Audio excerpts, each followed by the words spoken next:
The Lord has brought us to the 6th episode of this series of meetings. और इस सभाओं के 6वें सभा में प्रभु हमें लेके आ गया है। We have been meditating on the theme, Change Me, Lord. और हम मुझे बदल दो इस विषय पर मनन कर रहे थे। I trust these sessions have been a great blessing to every one of us in the past days. और मैं ऐसा यकीन करता हूं कि ये जो श्रृंखलाएं थी पिछले दिनों में हम सब के लिए फायदेमंद रही। May the Lord keep changing us for better, and we will continue our meditation even today, this evening. और प्रभु हमें बेहतरी के लिए और बदले, और आज की शाम भी हम इस मनन को जारी रखेंगे। The topic for this evening's meditation is, Let me be loving Lord.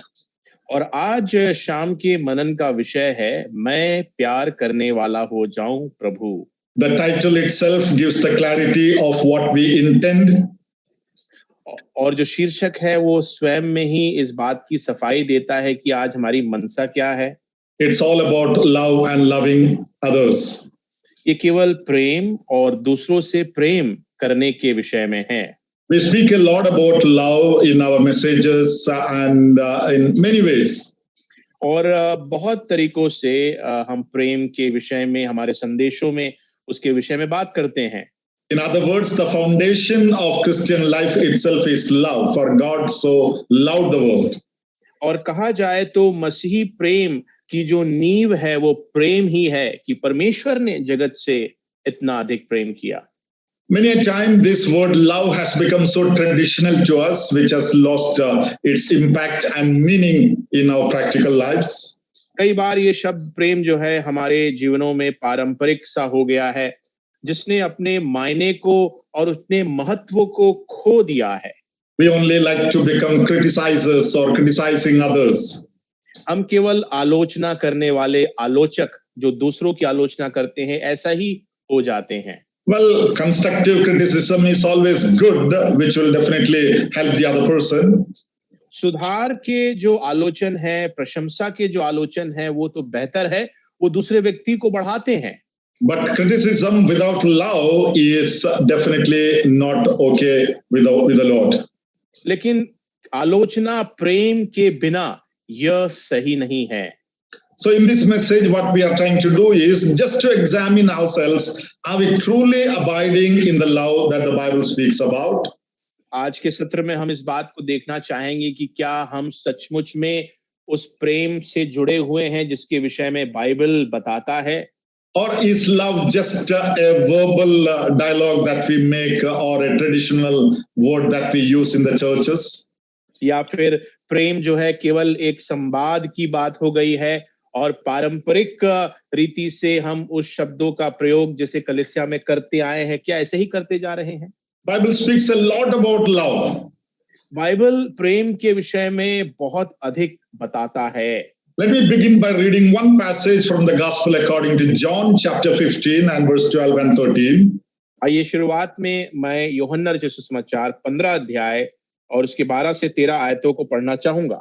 Here the Lord Jesus says, "This is my commandment, that you love one another as I have loved you. Greater love has no one than this, than to lay down one's life for his friends." प्रभु यीशु मसीह से आज्ञा को देते हुए कहते हैं कि इससे बड़ा प्रेम किसी ने नहीं कि कोई अपने मित्र के लिए अपना प्राण दे। जो कुछ मैं तुम्हें आज्ञा देता हूं, यदि उसे तुम करो, तुम मेरे मित्र हो। To love is a commandment given by the Lord. प्रेम करना जो है प्रभु यीशु मसीह के द्वारा दिया गया आदेश है। And when a commandment is given, it is not an option, but it is mandatory to obey that. और जब कोई आज्ञा दी जाती है तो ऐसा नहीं है कि हमको एक चुनाव दे दिया गया, इसमें से हम चुन ले। ये जरूरी है कि हम उसकी आज्ञा को पूरा करें। So if we refuse to love, that amounts to disobedience. और अगर हम प्रेम करने से इनकार करते हैं तो ये सीधा सीधा अनाज्ञाकारिता होता है। And when the Lord Jesus gives this commandment, love, he did not just give a random commandment like that. और जो है जब प्रेम करने की बात को प्रभु यीशु मसीह यहाँ पे कह रहे हैं तो यहाँ पे अचानक कोई यहाँ पे ऐसे हल्के में एक आदेश नहीं दे रहे हैं। If we would just say love one another, we would obviously ask a question, how to love?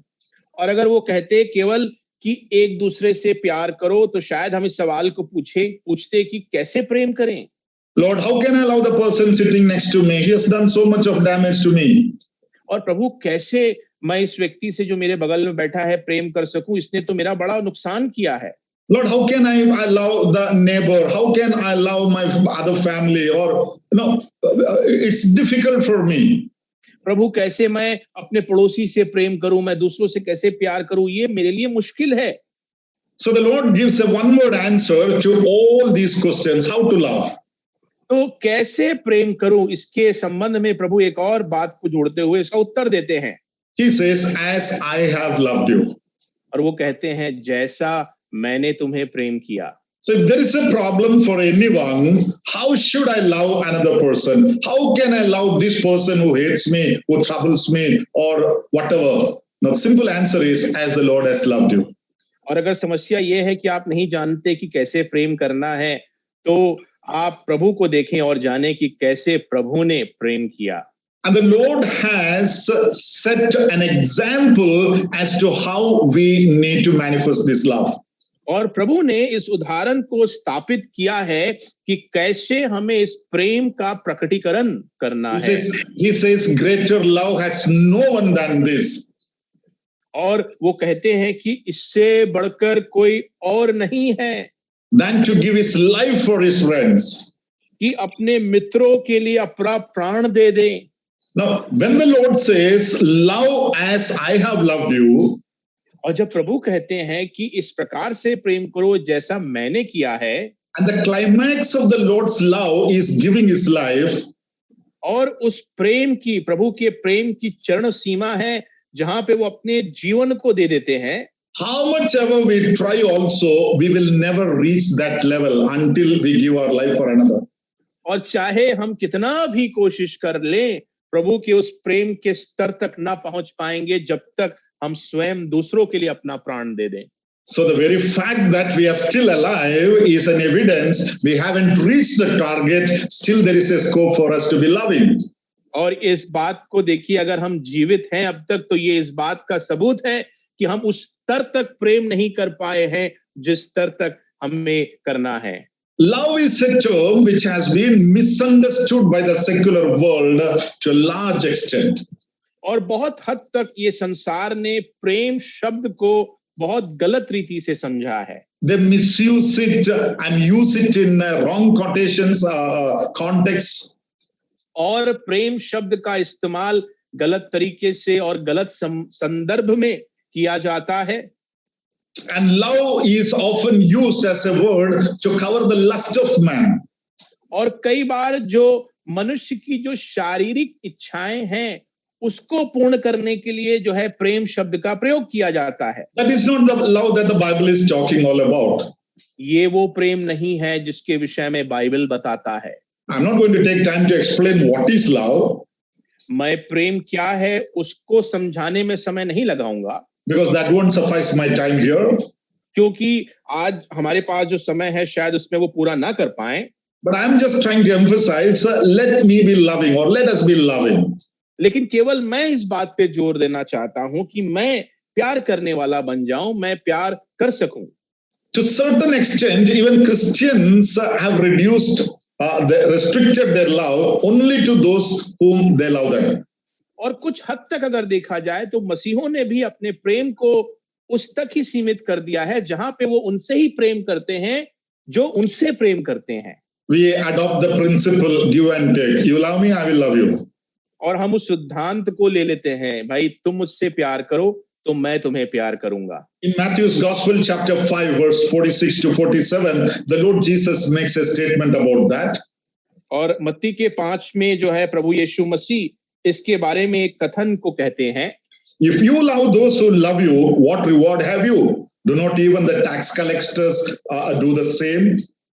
और अगर तुम उनसे प्रेम करते हो जो तुमसे प्रेम करते हैं तो उसका क्या परितोषक है? क्या चुंगी लेने वाले भी ऐसा नहीं करते? So if our love to somebody else is just a give and take policy, we are not better than the tax collectors according to the Lord's statement here. प्रभु यीशु मसीह के कथन अनुसार यहाँ पे हमारा प्रेम जो है उन चुंगी लेने वालों से बेहतर नहीं होगा जो एक लेन देन की भावना रखते हैं। तुम मुझे प्रेम करोगे तो मैं तुम्हें प्रेम करूंगा। So that is not the love. If you love me, I love you. That is not the principle. तो ये वो सिद्धांत नहीं है कि भाई तुम मुझसे प्रेम करोगे तो मैं तुम्हें प्रेम करूंगा। The Lord says, love as I have loved you. प्रभु ने कहा जिस प्रकार मैंने तुमसे प्रेम किया है वैसा प्रेम करो। How did the Lord love us?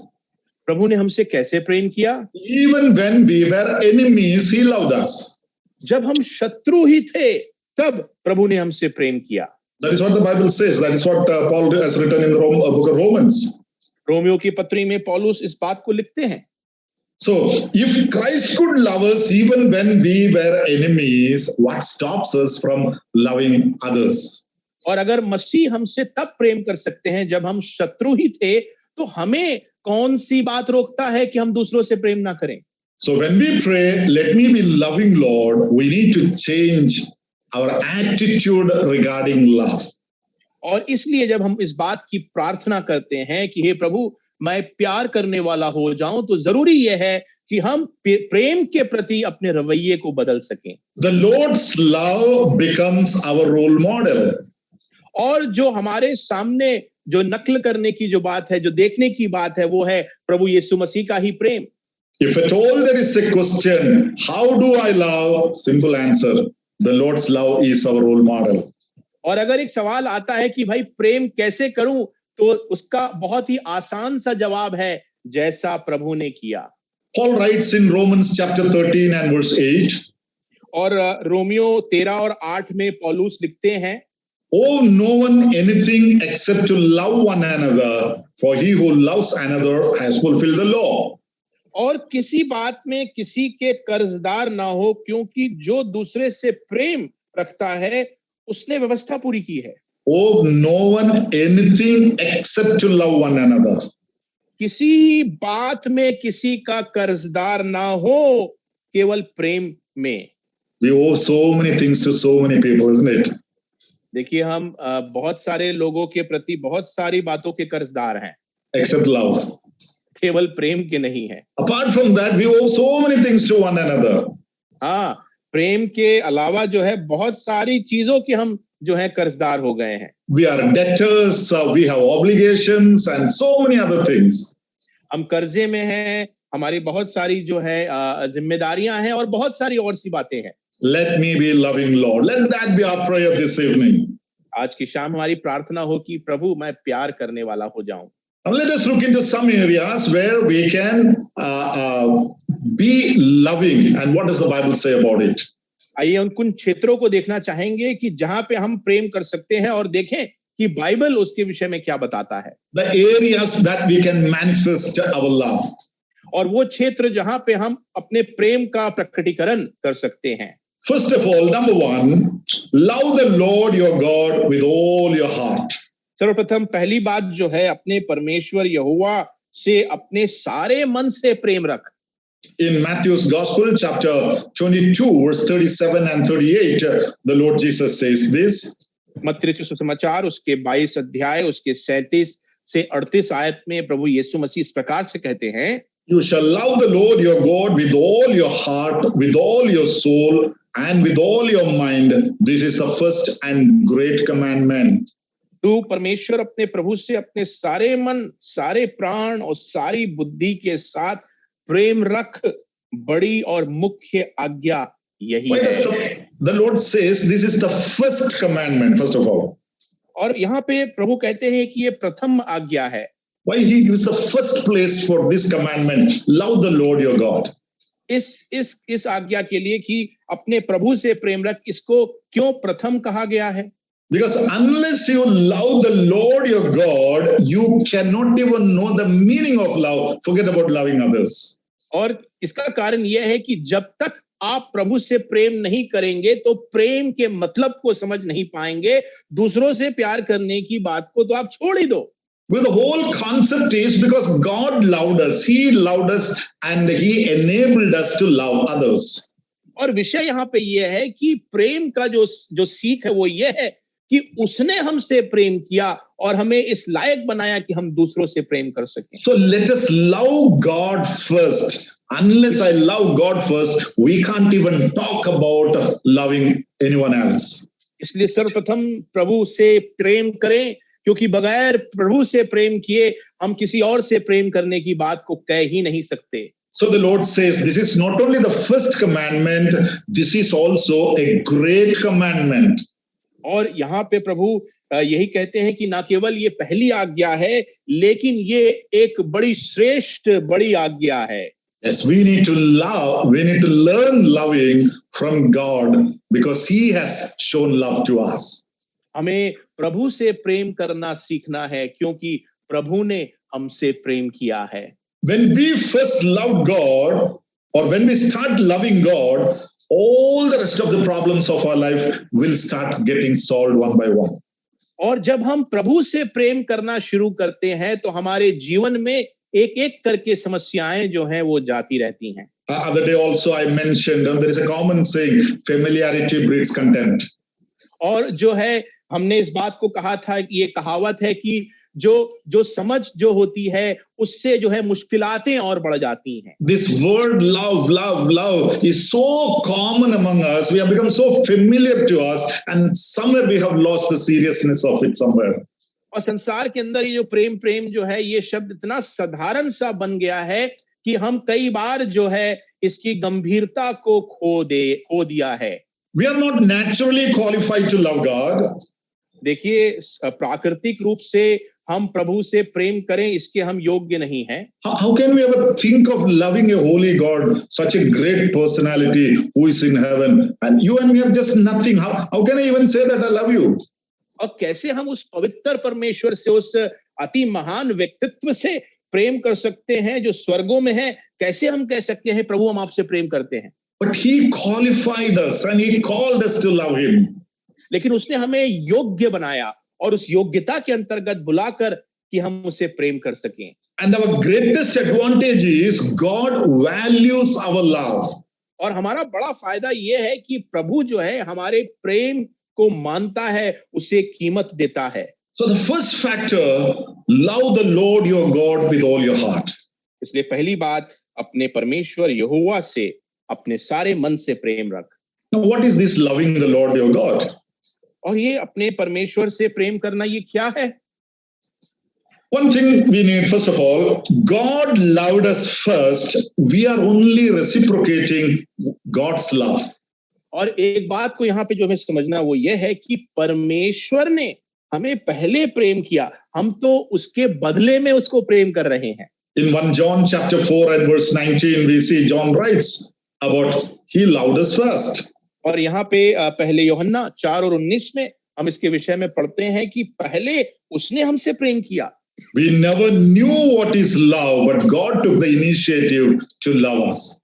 हम कभी भी प्रेम क्या है, प्यार क्या है, इसको नहीं समझते थे। इसकी जो पहल है वो स्वयं प्रभु ने की। So when we say, I love you, Lord, we are only giving back to Him what we receive from Him, nothing from our pocket. और जब हम कहते हैं प्रभु मैं तुमसे प्रेम करता हूं, तो हम केवल जो उसने हमें दिया है उसके एवज में उसको बदले में देते हैं, कुछ भी अपनी जेब से नहीं दे रहे हैं। And for God to love us was a great sacrifice.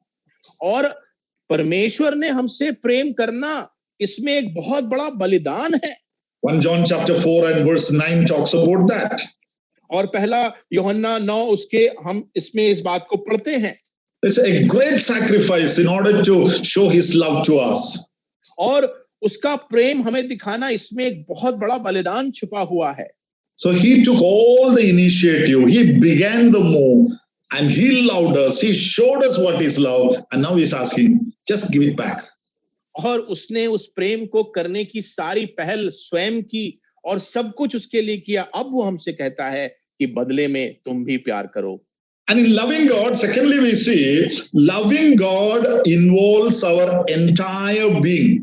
परमेश्वर से प्रेम करने में ये जो दूसरी बात है वो ये है कि जब हम परमेश्वर से प्यार करते हैं तो हमारा पूरा अस्तित्व जो है उसमें शामिल हो जाता है। Now, there are so many songs which we say, I love you, Lord, I love you, Lord. बहुत से गीत हैं जहां पे हम कहते हैं प्रभु मैं तुमसे प्यार करता हूं, मैं तुमसे प्यार करता हूं। It is very easy to recite this word time and again. ये बहुत आसान है कि इन गीतों को हम बार-बार दोहराएं, But what did the Lord say about loving God, the Lord your God? लेकिन अपने यहोवा परमेश्वर से प्रेम रखने के संबंध में प्रभु ने क्या कहा? With all your heart, with all your soul, and with all your mind. So that means your entire being is involved in loving the Lord. और अपने सारे मन, सारे प्राण, सारी बुद्धि से प्रेम करना, कहने का तात्पर्य यह है कि आपका जो पूरा जो अस्तित्व है प्रभु से प्रेम करने में शामिल हो जाता है। These three terminologies that the Lord has used there, the heart, the soul, and the mind. और ये तीन जो शब्द जिनका प्रयोग प्रभु ने किया, मन, प्राण और बुद्धि, These three things put together is the inner being of a person. एक व्यक्ति के अंदरूनी जो तत्व है, यह इन तीन चीजों से जो है बना हुआ है। Loving the Lord is not just punishing your body. परमेश्वर से प्रेम करने का मतलब ये नहीं है कि अपने शरीर पे आप कुछ दंड दे रहे हैं। Now that is a heathen idea, to punish one's own body to please God. ये अन्य जाति एक विचार है कि अपने शरीर को आप दंडित करें कि आप परमेश्वर को संतुष्ट करें। Don't cut your body and bleed, saying that God will like it. हाँ, अपने देह को काट के ये मत बोल दो कि प्रभु जो है इसको पसंद करता है। Don't walk on the nails, saying that God will like it. कांटों पे चल के ये मत कह दो कि प्रभु इसको पसंद करता है। That is not the biblical idea of loving. It is not punishing the body. और शरीर को दंडित करना बाइबल आधारित प्रेम नहीं है। But if God allows our body to suffer when we manifest our love, then we have to endure that. लेकिन अगर परमेश्वर इस बात की अनुमति दे रहा है कि हम इस शरीर में क्लेश उठाएं, तब प्रेम करना वो अलग बात है। So love the Lord your God with all your being means there is nothing that we can reserve for ourselves when we love the Lord. और अपने पूर्ण अस्तित्व से प्रभु से प्रेम करने की जब हम बात करते हैं तो उसमें यह है कि हम कुछ भी अपने लिए छोड़ नहीं सकते। How do I know that I love the Lord? कैसे मैं समझ सकता हूं कि मैं प्रभु से प्रेम करता हूं? Obedience is the evidence of loving the Lord. That's what the Lord Jesus said. प्रभु यीशु मसीह ने जो कहा कि आज्ञाकारिता जो है प्रभु से प्रेम करने का प्रमाण है। John's Gospel, chapter 14 and verse 15, he says, if you love me, 14 और 15 में commandments. और वो कहते हैं वहां पे कि अगर तुम उससे प्रेम करते हो तो मेरी आज्ञाओं को तुम मानोगे, उसकी आज्ञा मानोगे। So he's not talking just about the lip service. यहाँ पे केवल होठों की सेवा के विषय में नहीं कह रहे हैं। If you love me, you will obey my commandments. You have to. There is no alternative for that. और अगर तुम उससे प्रेम करते हो तो मेरी आज्ञाओं को मानोगे, इसमें कोई और रास्ता है ही नहीं। So how do I test whether I'm truly loving the Lord? तो मैं कैसे इस बात की परख करूं कि क्या सचमुच में मैं प्रभु से प्रेम कर रहा हूं? Just evaluate. Am I obeying all his commandments? इस बात को जरा सा आप जाके उसका मूल्यांकन करें कि क्या मैं सारी आज्ञाओं का जो प्रभु का है उसको मानता हूं? If you say yes, I obey all the commandments. और अगर आप कहते हैं कि हाँ मैं सारी आज्ञाओं की आज्ञा मानता हूं, that is fine. But if you say that no, there are few things I cannot actually keep up, then there is still a scope for you. लेकिन अगर आप कहते हैं कि नहीं कुछ बातें ऐसी हैं जहां पे मैं अभी भी आज्ञा नहीं मानता, तो शायद सुधार करने की जरूरत अभी भी है। Disobedience has got its own consequences in the will of God. परमेश्वर की इच्छा में आज्ञा ना मानने के अपने ही परिणाम होते हैं। So let me leave that first aspect there. The first area of love the Lord your God with all your heart. इसलिए वहीं पे मैं छोड़ देता हूं इस विषय को कि अपने पूरे जो है मन से प्रभु से प्रेम करें। Are we loving the Lord like that? क्या हम प्रभु से इस प्रकार से प्रेम कर रहे हैं? Let us say, let me be loving Lord. आइए हम इस बात को कहें कि हे प्रभु मैं प्यार करने वाला हो जाऊं। The second area, love your enemy, love your neighbor as yourself. दूसरा क्षेत्र जो है अपने पड़ोसी से अपने समान प्रेम करो। In Matthew's Gospel, chapter 22, 39, 40. और मत्ती सुसमाचार 22 अध्याय 39-40 में there we read, and the second is like it, you shall love your neighbor as yourself. On these two commandments hang all the law and the prophets. और उसी के समान यह दूसरी भी है कि तू अपने पड़ोसी से अपने समान प्रेम रख, यह दो आज्ञाएं सारी व्यवस्था और भविष्यवक्ताओं का आधार है। Love your neighbor means not the person who lives just next to my door. और अपने पड़ोसी से प्रेम करने का अर्थ नहीं है केवल वही व्यक्ति जो मेरे घर के बगल में रहता है। They're also involved. ये इसमें शामिल तो है। So we need to understand what the Bible speaks about this neighbor. Who is my neighbor? इस पड़ोसी के बारे में बाइबल क्या कहता है, कौन है मेरा पड़ोसी, इसको समझना जरूरी है। But before that, let me explain the importance of this commandment. लेकिन इसको समझने के पहले इस आज्ञा के महत्व को हम जानने की कोशिश करें। In the priority order, the Lord says, and the second is like it, love your neighbor. और प्राथमिकता में, उस प्राथमिकता में अगर आप देखेंगे तो कहते हैं ये दो आज्ञाएं जो हैं यह उसका आधार है। First is love the Lord your God. पहला है अपने परमेश्वर यहोवा से प्रेम करो। Second one is love your neighbor. दूसरा है अपने पड़ोसी से प्रेम करो। So there is a priority order that the Lord has laid when we want to become loving. जब हम प्रेम करने वाले बनते हैं तो उस प्रेम करने में जो है प्रभु ने एक जो है तरीका नियुक्त किया है। पहले क्या है, उसके बाद में क्या है। When God loved us, we were not his children. जब प्रभु ने हमसे प्रेम किया तो हम उसके संतान न थे। We were the people of this world. और हम इस संसार के लोग थे। He loved us unconditionally. और उसने बिना किसी शर्त हमसे प्रेम किया। And that is the love he is talking about. और यही प्रेम के विषय में वो बात कर रहा है। It is an unconditionally loving others as God loved the world. जिस प्रकार प्रभु ने बिना किसी शर्त से हमसे प्रेम किया, इसी प्रकार के प्रेम से हमें दूसरों से प्रेम करना। When God's love dominates our hearts, we will be able to love others as God loved them. जब परमेश्वर का प्रेम हमारे हृदयों में छा जाता है तो हम उसी प्रकार से दूसरों से प्रेम कर पाते हैं। Love as yourself, that is what he says. अपने समान प्रेम करो, ऐसा कहा गया है। That means I should be able to feel and recognize their problems and respond to it. और इसका मतलब यह है कि मैं उनकी समस्याओं को, उनकी दिक्कतों को महसूस कर सकूं और उस पर उसी प्रकार प्रतिक्रिया करूं। And the Lord says in that same verse, on these two commandments hang all the law and the prophets. और इस आयत पे प्रभु कहते हैं कि ये दो आज्ञाएं हैं जहां पे सारी व्यवस्था और भविष्यवक्ताओं का आधार है। Yes, he has attributed it to the law and the prophets there. यहाँ पे व्यवस्था और भविष्यवक्ताओं की ओर इसको उन्होंने जोड़ दिया है। And these two commandments are chosen from the law, from the Old Testament context. We have no doubt about it. इसमें कोई शक की बात नहीं कि ये दो आज्ञाओं को पुराने नियम की व्यवस्था से चुना गया है। So let us look into the areas. Who is our neighbor then? तो आइए हम देखें कि हमारा पड़ोसी कौन है। In Luke's Gospel, chapter 10, verse 36-37, लूका रचित सुसमाचार 10 अध्याय 36 और 37 में there we see, or in that entire passage, we read the example of the Good Samaritan. अच्छे सामरी का जो उदाहरण है उस हिस्से में हम पढ़ते हैं। And then after explaining this, the Lord is asking a question, then who is his neighbor? और सारी बातों को समझाने के बाद में प्रभु सवाल को पूछते हैं कि तो ये पड़ोसी कौन है। So there are so many people who came across this man who is in trouble. बहुत से लोग जो हैं उस आदमी के पास से गुजर पड़े जो मुश्किल में पड़ा हुआ था वहां पे। And this man who is lying hurt was not the immediate neighbor of any one of them.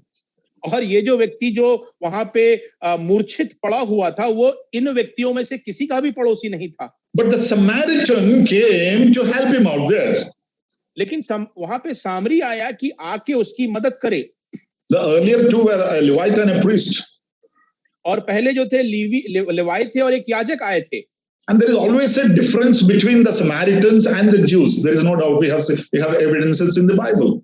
Bible में इसका प्रमाण है कि यहूदियों में सामरियों में बहुत सारी फर्क है।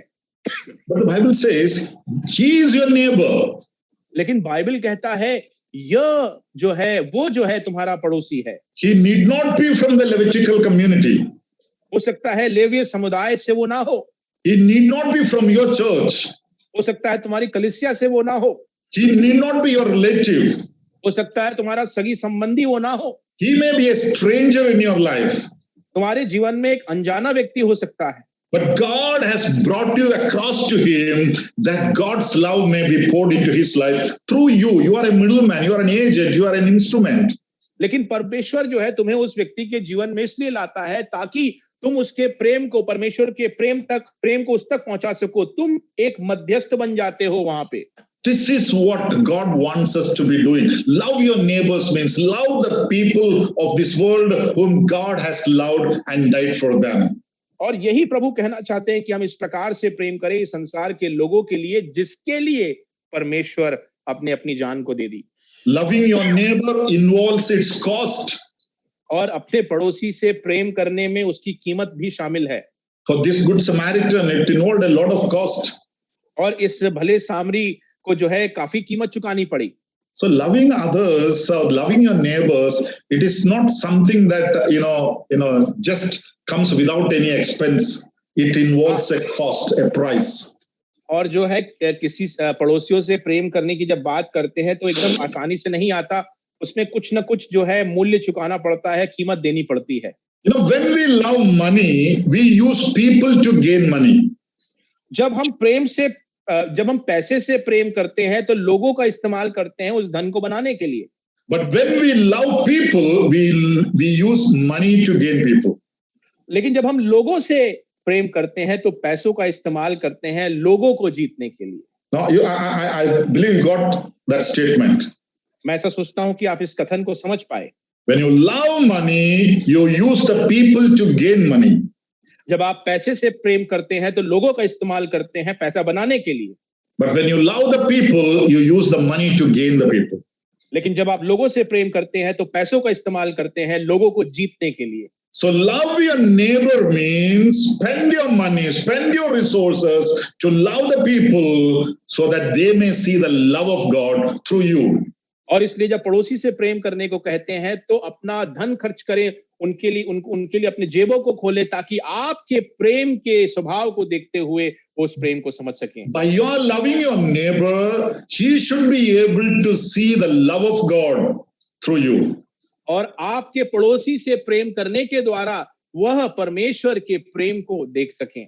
So loving your neighbor is not just a social concern for a Christian, it is the radiation of God's love through us.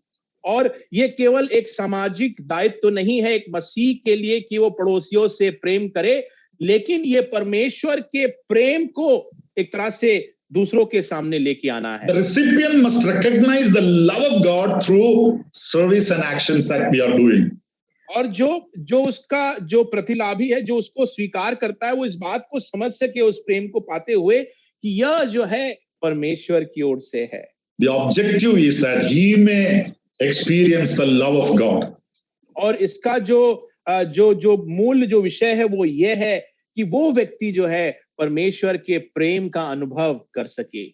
That is why we often compare the Good Samaritan to our Lord Jesus. इसीलिए कई बार हम उस अच्छे सामरी की तुलना प्रभु यीशु से करते हैं। Today you and me have this obligation, responsibility to the people of this world whom we come across every day. Love them as God loved them. Are we loving? और आज मेरे और आपके सामने भी ये जिम्मेदारी है कि हम उनसे वैसा ही प्रेम करें जैसा प्रभु ने हमसे किया। क्या हम उस प्रेम को करते हैं? Let me go to the third area where we must be loving. आइए उन तीसरे क्षेत्र की ओर बढ़े जहां पे हमें प्रेम करना चाहिए। To read Matthew's Gospel chapter 5 verse 43-44. मत्ती रचित सुसमाचार 5 अध्याय 43 और 44 आयत। Love your enemies and pray for them. This is what the Lord says there. वहां पे प्रभु कहते हैं कि अपने बैरियों शत्रुओं से प्रेम रखो, अपने सताने वालों के लिए प्रार्थना करो।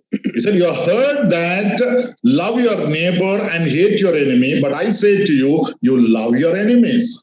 और यहाँ पे लिखा गया है कि तुमने तो सुना होगा कि पड़ोसी से प्रेम रखना और बैरियों से बैर करना, लेकिन मैं कहता हूं कि अपने बैरियों से प्रेम रखो। To love your enemy is not an easy thing for any human logic. किसी मनुष्यिक तर्क से देखा जाए तो अपने शत्रुओं से प्रेम करना कोई आसान बात नहीं है। But the Lord has asked us to do so. लेकिन हमारे प्रभु ने हमसे इस बात की मांग की है कि हम ऐसा ही करें। The Lord himself has set an example how we need to love our enemies. प्रभु ने स्वयं उस उदाहरण को हमारे सामने स्थापित किया है कि हम कैसे अपने शत्रुओं से प्रेम करें। Yes, the Lord is the example. He loved the enemies who troubled him, who tortured him, who persecuted him. And then he says, now you also love your enemies. और हाँ, सच में प्रभु ही वो उदाहरण है जिसने उस सताव को सहा, उनको सताया गया, उन पे यातनाएं की गई, फिर भी उन्होंने प्रेम किया। अब वो कहते हैं कि अपने शत्रुओं से प्रेम करो। Now, many times with our enemies who fight with us because we have no ability to fight against them. I'm sorry, I missed that. When we don't fight back with our enemies because we are not able to fight against them. हाँ, कई बार हम जो है अपने शत्रुओं से वापस जो है लड़ नहीं पाते क्योंकि हमारे पास वो क्षमता ताकत नहीं होती कि हम वापस लड़ें। That means if we had ability, we would have fought. कहने का मतलब यह है कि भाई अगर क्षमता होती तो शायद लड़ लेते।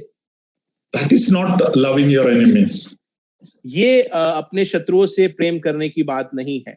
Even if I'm able, I will not fight back.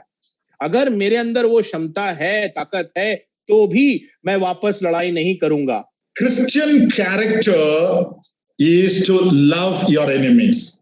और मसीही चरित्र वो है कि हम अपने शत्रुओं से प्रेम करें। And the Lord Jesus says in that word, pray for them, bless them, do good to them. और प्रभु यीशु मसीह कहते हैं उनके लिए प्रार्थना करो, उनके लिए भला करो, उनको आशीष दो। You know, you cannot pray for a person whom you hate. आप उस व्यक्ति से प्रेम नहीं कर सकते जो आपसे नफरत करता है।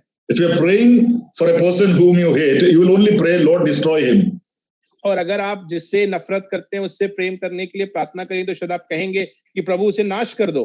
And you cannot hate a person for whom you are praying. और आप उनसे नफरत नहीं कर सकते जिनके लिए आप प्रार्थना करते हैं। So what is the best way to love your enemy? तो इसलिए अपने शत्रुओं से प्रेम करने का श्रेष्ठ तरीका क्या है? Just pray, start praying for them. केवल उनके लिए प्रार्थना करें, प्रार्थना करने की शुरुआत करें उनके लिए। And the Lord has given this example.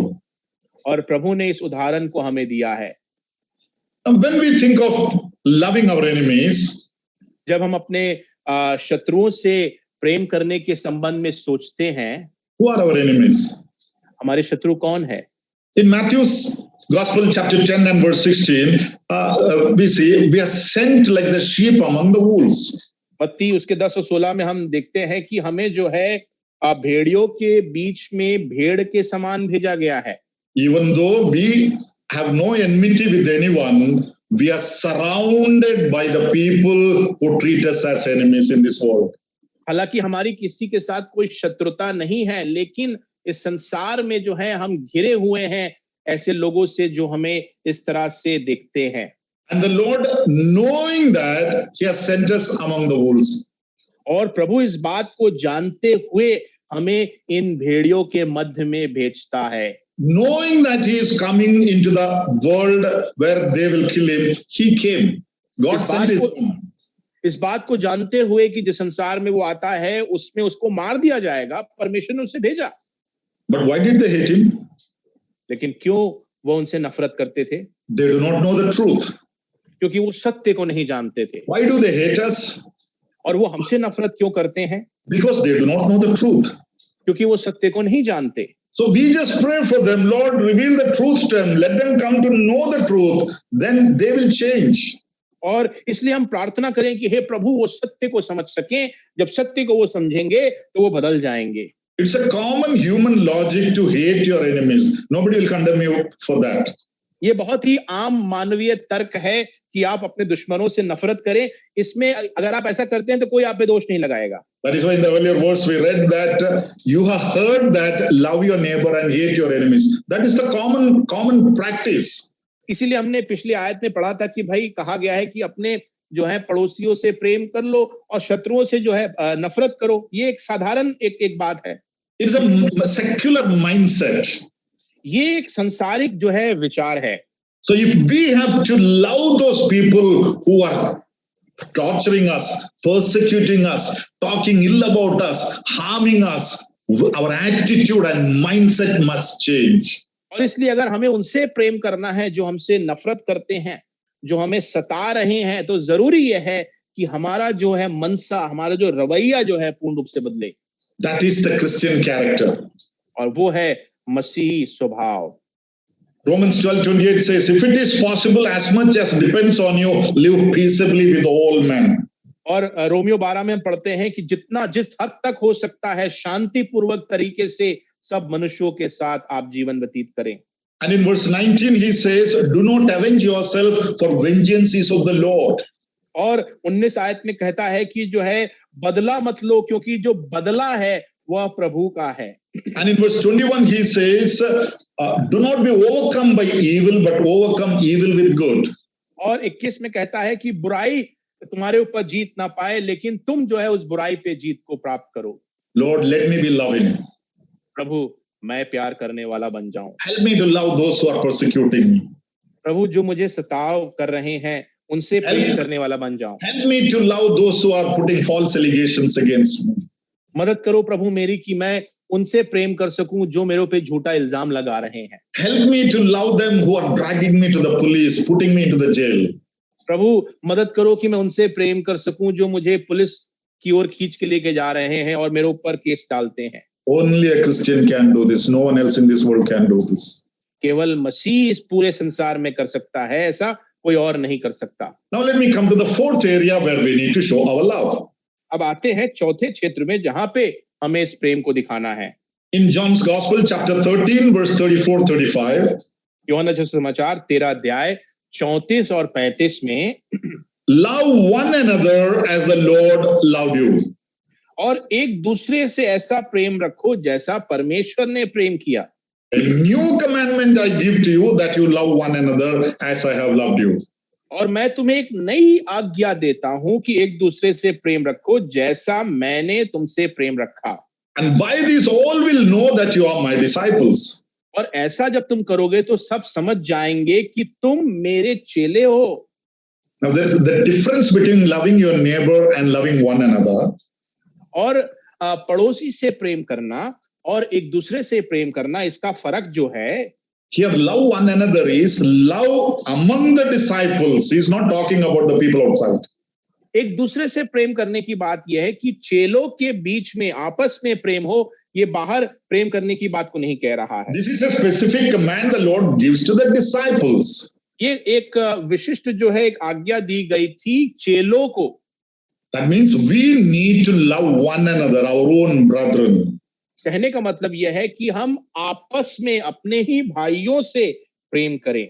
And that is the witness through which the world can see or understand that we are Christians, we are the disciples of the Lord. ये वो गवाही होगी जो संसार देख पाएगा और जान पाएगा कि हम जो हैं प्रभु यीशु मसीह के गवाह या चेले हैं। Being with the Lord for 3 years or more than that, the disciples have seen how he has loved them. और 3 साल प्रभु के साथ रहते हुए चेलों ने देख लिया कि कैसे प्रभु ने उनसे प्रेम किया। And then he says, a new commandment I give you. और फिर वो उनसे कहते हैं कि एक नई आज्ञा मैं तुम्हें देता हूं। Now look at that. The first 2 commandments we look. First, love the Lord your God. Second, love your neighbor. 1, 2, even the serial number there. देखिए श्रृंखला को देखिए, पहली प्रार्थना, पहला जो आज्ञा था अपने यहोवा से प्रेम करो और दूसरा अपने पड़ोसियों से प्रेम करो। But when he says love one another, he says I am giving you a new commandment. और देखिए यहाँ पे जब वो कहते हैं कि एक दूसरे से प्रेम करो, तो वो यहाँ पे कहते हैं कि मैं तुम्हें एक नई आज्ञा देता हूं। That means all these days you are used to the law and the prophets. कहने का तात्पर्य है कि इन सारे दिनों में जो है तुमने व्यवस्था और भविष्यवक्ताओं की बात को सुना है और समझा है। Because regarding the first and the second commandment, he says, in this hang the entire law and the prophets. क्योंकि पहले और दूसरी आज्ञा में उस बात को उन्होंने कहा था कि जो है व्यवस्था और भविष्यवक्ताओं में ये सारी बातें जो हैं बनी हुई हैं। Now, apart from the law, I am giving you a new commandment where you are not legalistically bound, but just love them as I loved you. अब इन सारी बातों में से अलग होकर तुमको मैं एक आज्ञा देता हूं, व्यवस्थाविक रूप में तुम उससे बंधे नहीं हो, ये एक नई आज्ञा है, एक दूसरे से प्रेम करो। He who does not love his brother whom he sees, how can he say that I love God? और वो जिसने अपने भाई को देखा है प्यार नहीं कर सकता है, वो परमेश्वर से प्रेम कैसे कर सकता है जिसे उसने नहीं देखा? It's a question that is being asked in 1 John chapter 4. ये वो सवाल है जो पहले यूहन्ना 4 अध्याय 20 आयत में पूछा गया है। Loving one another is the primary practical witnessing. The Lord says, if you love one another, the world will know, all will know you are my disciples. और एक दूसरे से प्रेम करना जो है प्राथमिक रूप से गवाही देना है, और जब हम एक दूसरे से प्रेम रखेंगे तो संसार जान पाएगा कि हम प्रेमी हैं। You shall be my witnesses. और तुम मेरे गवाह बनोगे। And this is the primary level of witnessing. Love one another. और ये जो है प्राथमिक व्यवहारिक स्तर है प्रेम करने का कि एक दूसरे से प्रेम करो। Many of us who are involved in the public ministry of outreach and things like that. Any one of you ever come across the question, public asking you, first go and fix your people, then come to us. और आप बहुत सारे हम में से जो हैं सेवकाई करने बाहर जाते हैं, लोग बाग से मिलते हैं, कभी ऐसा हुआ है किसी ने आपसे पूछा समुदाय के अंदर कि पहले जाओ अपने घर में जो है सुधार करके आओ, अपने लोगों की सुधार करके आओ, फिर हमें बताओ? We have come across such questions. ऐसे सवाल का सामना हमने किया है। I have no time to go into the details of that here. यहाँ पे समय नहीं है कि उसका विवरण मैं दूं। Your brothers and sisters in Christ, the members of your church with whom you have fellowship, are you able to love them wholeheartedly? A new commandment, not legalistic according to the law. और जो है आपकी कलीसिया के भाई बहन, आपकी कलीसिया के जो विश्वासीगण हैं, क्या आप उनसे प्रेम कर पाते हैं? क्या आप उनसे प्रेम करते हैं? यह एक नई आज्ञा है, ये कोई व्यवस्थाविक बात नहीं है। The Lord is our example. प्रभु जो है हमारा उदाहरण है। Let me come to the fifth area where we need to show our love. आइए हम पांचवें उस हिस्से में आ जाएं, क्षेत्र में आ जाएं जहां पे हमें प्रेम करना है। To come to Ephesians chapter 5 and verse 25. इफिसियों 5 और 25। Love your wives as Christ loved the church. अपनी पत्नी को मसीह ने जिस प्रकार से कलीसिया से प्रेम किया है वैसा प्रेम करो। Husbands, love your wives just as Christ also loved the church and gave himself for her.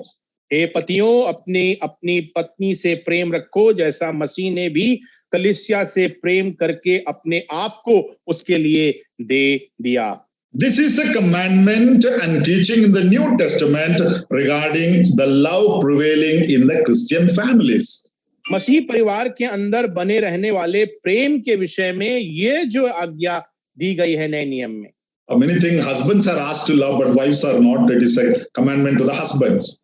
और कई बार सोचते हैं कि पतियों को ऐसा कहा गया है प्रेम करने के लिए, ये आज्ञा दूसरे तरीके से नहीं दी गई है। Now let me tell you, this is used symbolically, which refers to the head of the family from whom the love has to be initiated. और ये मैं आपको बताना चाहूंगा कि ये एक तरह से चिन्ह मात्र ही यूज किया गया है, इस्तेमाल किया गया है, क्योंकि पति जो है परिवार का सिर है और वहां से प्रेम की शुरुआत होनी है। We love God, but God loved us first. हम प्रभु से प्रेम करते हैं, लेकिन प्रभु ने हमसे पहले प्रेम किया। We love Christ, but He loved us first. हम मसीह से प्रेम करते हैं, लेकिन मसीह ने हमसे प्रेम किया। See, the husband-wife relationship is the shadow of Christ Church relationship in the Bible. और जो पति और पत्नी का जो प्रेम है वह कलीसिया और मसीह के प्रेम के रिश्ते का एक छाया है। So husbands, love your wives means it has to initiate from the head of the family, which flows into the rest of the members, and in turn they will start loving. और पतियों से जब कहा जाता है कि प्रेम करो, तो ये वो है कि जहां पे पति सिर होने के नाते जो है प्रेम की शुरुआत अपने घर में करता है, सब तक वो प्रेम पहुंचता है और बदले में वो प्रेम बढ़ता है। In Titus chapter 2 and verse 4, we see a commandment given. Wives are asked to learn to love their husbands and children. और तीतोस में हम इस आज्ञा के विषय में पढ़ते हैं जहां पत्नियों को ये आज्ञा दी गई है कि अपने पति और बच्चों से प्रेम करें। So what it means is there has to be love prevailing in the Christian family between the husband and wife and parents and children. तो कहने का तात्पर्य यह है कि मसीह परिवार के अंदर पति पत्नी के बीच में, माता पिता बच्चों के बीच में ये प्रेम जो है बरकरार रहे। When there is love between the husband and wife, when there is no love between the husband and wife, the children become the victims. और जब पति और पत्नी में प्रेम नहीं होता है तो उसके शिकार जो हैं बच्चे हो जाते हैं। Rebellious children become a social problem. और बलवा करने वाले बच्चे जो हैं सामाजिक समस्या बन जाते हैं। Bible emphasizes family, the love in the family. और परिवार में प्रेम के विषय में बाइबल बहुत जोर देता है। Husbands, you ought to love your own wives as your bodies. Ephesians 5:28. इफिसियों 5:28, हे पतियों अपनी पत्नी से अपने देह समान प्रेम करो। Let me tell you, the love in the family is a witness, a testimony that God has kept in this world to show forth the love between the church and Christ. मसीह और कलीसिया के प्रेम को दर्शाने के लिए जो एक छाया जो रखा गया है वो है इस संसार में पति और पत्नी का प्रेम इस संसार में। There is no other agency God has chosen to quote as an example for the church-Christ relationship. कोई और संस्था को नहीं चुना गया है जहां पे मसीह और कलीसिया के उदाहरण को समझाने के लिए चुना गया हो। And the love that begins in the family is extended to the church. और जो प्रेम परिवार में शुरू होता है वो आगे कलीसिया में बढ़ता है। If you don't love your wives, your spouses, your children, or your parents, you cannot love the members of your church. अगर पति पत्नी पत्नी पति से प्रेम नहीं कर सकता, बच्चों में आपस में प्रेम नहीं होता तो कलीसिया में आप प्रेम नहीं कर सकते। Nothing can separate us from the love of Christ. Romans, we read it so clearly. Romeo में बहुत साफ पढ़ते हैं कि कोई भी बात हमें मसीह के प्रेम से जुदा नहीं कर सकता। And if a Christian family is the shadow for that Christ church relationship, what can separate us from the love relationship in the family? तो अगर मसीही परिवार मसीह कलीसिया के रिश्ते की अगर छाया है तो क्या है, कौन सी बात है जो हमें इस रिश्ते से जुदा कर सकता है? My brother, my sister, there may not be many things that you like in your wives or in your husbands or in your children. और मेरे भाई मेरे बहन, हो सकता है बहुत सी ऐसी बात होगी जो अपने पति में, अपने पत्नी में और अपने बच्चों में आप पसंद नहीं करेंगे। Maybe if you make a list, you will find many things you don't like in them. हो सकता है अगर आप एक उसको लिखने बैठे तो शायद बहुत सारी बातें लिख देंगे कि क्या आप उनको पसंद नहीं करते, किन किन क्षेत्रों में। But to love a person, you essentially don't have to like that person. हाँ, किसी व्यक्ति से अगर आपको प्रेम करना है तो इसका मतलब ये नहीं है कि आप उस व्यक्ति को पसंद करें। If that was the case, God wouldn't love us because there was nothing that He liked in us. अगर ऐसी ही बात होती तो कभी भी प्रभु हमसे प्रेम नहीं करता, क्योंकि हमारे अंदर उसको पसंद करने लायक कोई बात ही नहीं थी। Lord, let me be loving. प्रभु मैं प्रेम करने वाला बन सकूं। Let me love my wife. Let me love my husband. Let me love my children. Let me love my parents. Let the love prevail in my family first before I speak about the love to others. और मैं अपने पति से, अपनी पत्नी से, अपने बच्चों से, अपने माता पिता से प्रेम करूं। सर्वप्रथम प्रेम जो है मेरे परिवार में पनपे, इसके पहले कि मैं बाहर इस बात की बात करूं। Let me come to the sixth aspect of love. प्रेम के छठवें क्षेत्र में मैं आ जाऊं। Love without hypocrisy. पाखंड के बिना प्यार। Romans 12:9 says, let love be without hypocrisy. Abhor what is evil, cling to what is good. और रोमियो 12 और उसके 9 में इस प्रकार लिखा है, प्रेम निष्कपट हो, बुराई से घृणा करो, भलाई में लगे रहो। The final word is about the character of love. और जो आखिरी यहाँ पे जो बात है वो है प्रेम का जो स्वभाव कैसा हो। And summing up the entire character of love, Paul puts it in one word, without hypocrisy. और प्रेम की इन सारी बातों के सार को वो एक सार में कहता है। उसका सार ये है कि प्रेम निष्कपट हो। Let all your love, we saw so many things loving, about 5 things before this, but let all those love be without hypocrisy. और हमने अभी बहुत सारी 5 बातों को देखा। जब हम इन बातों का सार लेते हैं तो यहाँ पे कहा जा रहा है कि बिना किसी पाखंड के आप प्यार करें। What is hypocrisy? पाखंड क्या है?